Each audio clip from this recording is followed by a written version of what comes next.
नमस्कार, मी प्रिया काळे. तरुण भारतच्या न्यूज बुलेटिन मध्ये आपल्या सर्वांचं स्वागत. आता पाहूया ठळक घडामोडी. धरण आणि पाणलोट क्षेत्रात झालेल्या मुसळधार पावसामुळे बेळगाव शहराला पाणी पुरवठा करणारे राकसकोप जलाशय भरून वाहत आहे. गुरुवारी सायंकाळी जलाशयाचे 2 दरवाजे 2 इंचांनी उघडले असून जलाशय तुडुंब भरण्यासाठी अद्याप 2 फूट पाण्याची गरज आहे. जलाशयात एकूण 2475 फुटांपैकी 2473 फूट पाणीसाठा उपलब्ध आहे. हा जलाशय तुडुंब झाल्याने बेळगावकरांची यंदाची पाण्याची समस्या मिटली म्हणावी लागेल. बेळगावच्या इतिहासात यंदा प्रथमच राकसकोप जलाशय वेगाने भरून 2 दरवाजे उघडून पाण्याचा विसर्ग सुरू करण्यात आला आहे. राकसकोप जलाशयातून पाण्याचा विसर्ग सुरू झाल्याने बेळगाव शहरालगत वाहणाऱ्या मार्कंडेय नदीत पाणी वाढले आहे.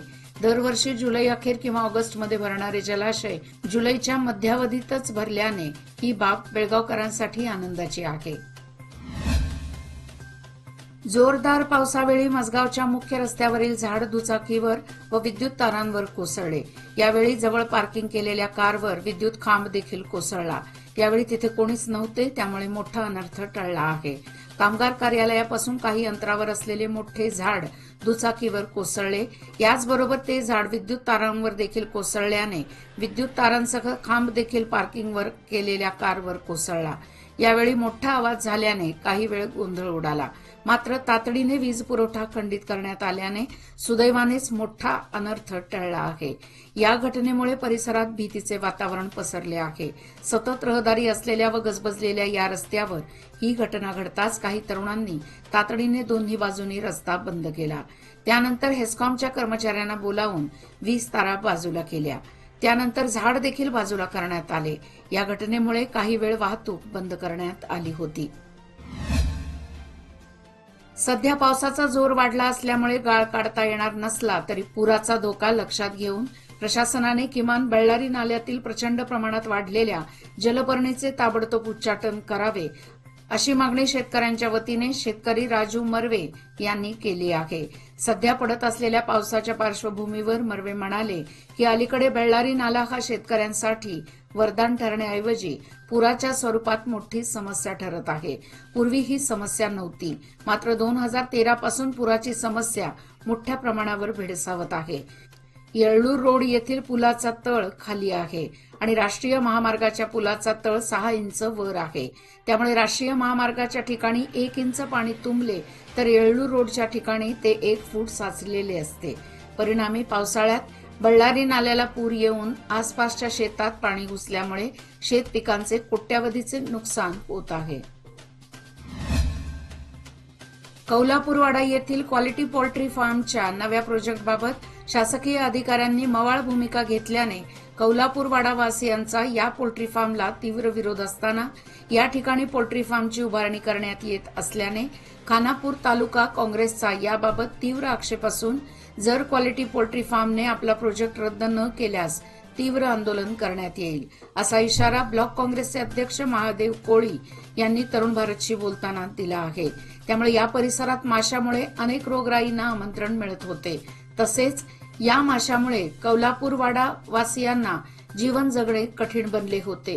त्यामुळे या परिसरात पुन्हा प्रमाणात प्रदूषण होणार आहे. त्यामुळे कौलापूर वासियांचा आरोग्याचा प्रश्न निर्माण होणार आहे. याबाबत कौलापूरवाडा वासियांनी बैलूर ग्रामपंचायतीला लेखी निवेदन देऊन नव्याने उभारण्यात येणाऱ्या हॅचरीला विरोध केला आहे. कारवार जिल्ह्यातील कुमठाजवळील बर्गी येथे राष्ट्रीय महामार्ग क्रमांक 66 वर पुन्हा दरड कोसळली आहे. आता पुन्हा दरडी कोसळण्याच्या प्रमाणात वाढ झाल्याने या मार्गावरील संपूर्ण वाहतूक बंद ठेवण्यात आली आहे. सुदैवाने आजच्या दुर्घटनेत कोणतीही जीवितहानी झाली नाही. सदर दरड हटवण्यासाठी IRB बांधकाम कंपनी कामाला लागली आहे. पोलीस प्रशासन अधिकारी घटनास्थळी तळ ठोकून आहेत. मागील 2 आठवड्यापासून कारवार जिल्ह्यात मुसळधार पाऊस सुरू आहे. सर्वत्र पाणीच पाणी साचले असून ठिकठिकाणी दरडी कोसळणे, वाहतूक ठप्प होणे आदीमुळे जनता मेटाकुटीला आली आहे. हवामान खात्याकडून जोरदार पावसाचा इशारा देण्यात आला आहे.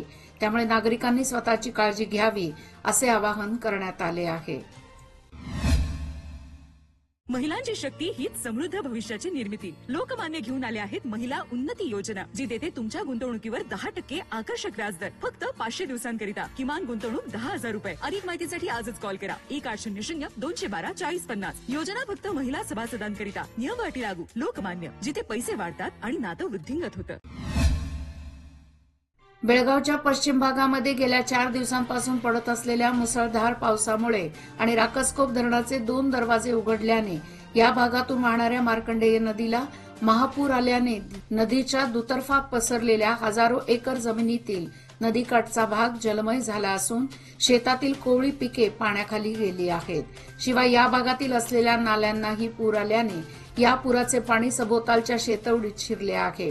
सदर रोपांनी अद्याप मूळही धरलेले नाही आणि अचानक आलेल्या या पुरामुळे लावलेली कोळी रोपे वाहून गेल्याने शेतकऱ्यांना दुबार भात रोप लागवडीचे संकट येऊन ठेपले आहे. खानापूर तालुक्यात गेल्या 2 दिवसांपासून जोरदार पावसाला सुरुवात झाली असून काल आज दिवसभर पावसाचा जोर कायम आहे.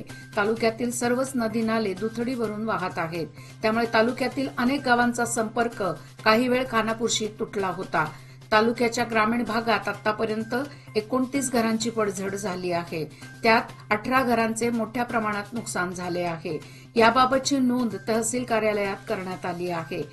पावसामुळे तालुक्यातील जनजीवन ठप्प झाले आहे. तहसीलदार प्रकाश गायकवाड यांनी गोलीहळ्ळी येथील पडझड झालेल्या घराची पाहणी केली. बेकायदेशीर बीपीएल कार्डे मिळवणाऱ्यांवर कारवाई करण्याचे अन्न व नागरी पुरवठा खात्याचे दुर्लक्ष झाले आहे. त्यामुळे कार्डे रद्द केल्यानंतरही काही लाभार्थी पुन्हा नव्याने अर्ज करण्यासाठी पुढे येत आहेत. त्यामुळे खात्याची डोकेदुखी पुन्हा वाढणार आहे.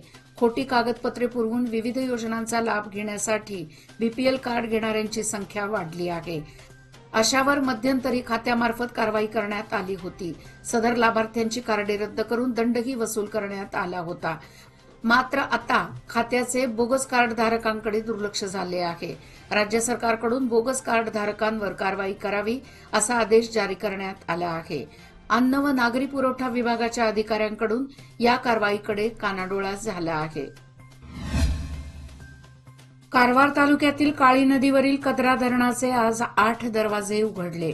धरणाच्या पाणलोट क्षेत्रात गेल्या 4 दिवसापासून मुसळधार पाऊस पडत आहे. कदरा धरणाचे 8 दरवाजे उघडून 61 क्युसेक इतके पाणी काळी नदीच्या पात्रात सोडण्यात आले आहे. पाणलोट क्षेत्रात मुसळधार पाऊस होत असून 45 क्युसेक इतके पाणी धरणात वाहून येत आहे. जगातील मोठी संगणक कंपनी मायक्रोसॉफ्टचा सर्व्हर डाऊन झाला आहे. या सर्व्हरमध्ये बिघाड झालाय. त्याचा फटका सगळ्याच जगाला बसला आहे. जगभरातील एअरपोर्ट विमानसेवा ठप्प झाली आहे. अनेक विमानांची उड्डाणे रखडली आहेत. तिकीट बुकिंग पासून चेक इन पर्यंत वेगवेगळ्या अडचणींचा सामना करावा लागतोय. भारतातील एअरपोर्ट विमानसेवेवर मोठा परिणाम झालाय. मायक्रोसॉफ्टच्या सर्व्हरमध्ये बिघाड झाल्यानंतर ऑस्ट्रेलियातील इमर्जन्सी बैठक सुरू आहे. भारताने याबद्दल मायक्रोसॉफ्टशी संपर्क साधला असता भारतातील 3 मोठ्या एअरलाइन्स कंपन्यांवर थेट परिणाम झालाय. यात इंडिगो, स्पाइसजेट आणि अकासा या कंपन्या आहेत. सायबर सिक्युरिटी प्लॅटफॉर्म क्लाउडस्ट्राईकमध्ये अडचण आल्याने सेवा प्रभावित झाली आहे. मायक्रोसॉफ्ट बिघाड दूर करण्याचा प्रयत्न करत आहे.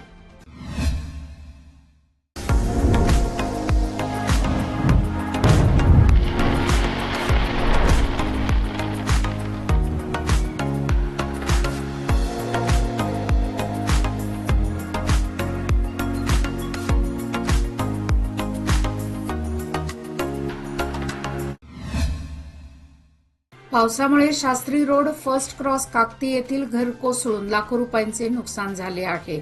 सदर कौलारू घर शांता मल्लाप्पा सुरेकर यांच्या मालकीचे आहे. शांता सुरेकर यांची घरची परिस्थिती बेताची आहे.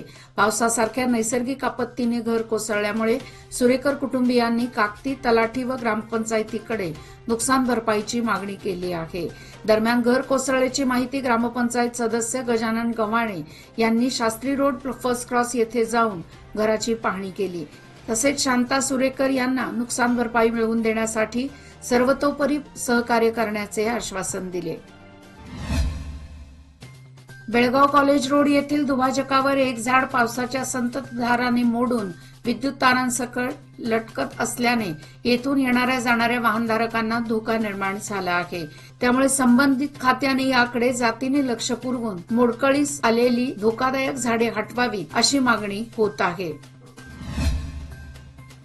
दारू पिऊन रेल्वे रुळावर झोपलेल्या 3 तरुणांच्या अंगावरून रेल्वे गेल्याने त्यांचा जागीच मृत्यू झाला.